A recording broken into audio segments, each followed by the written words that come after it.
Okay, ngayon bibilangin natin yung income natin ngayong araw. So ito, income ito ng umaga. So ito sa loob ng plastic, income ito ng hapon. Bibilangin natin kung magkano income natin ngayong araw. Doon sa dito sa store natin sa sari-sari store.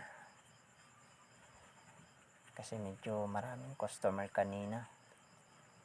I think kumabot ito mga 100,000 sa isang araw kasi kanina pa lang yung umaga umabot mga 50,000 yung income natin. So medyo mas marami yung hapon kasi maraming nakapila. So tignan natin, pipiliin muna natin yung 500 at 1,000. Maliit lang yung store ko, sari-sari store lang, pero okay na, marami-rami na din customers kasi nakilala na tayo doon sa town at medyo mura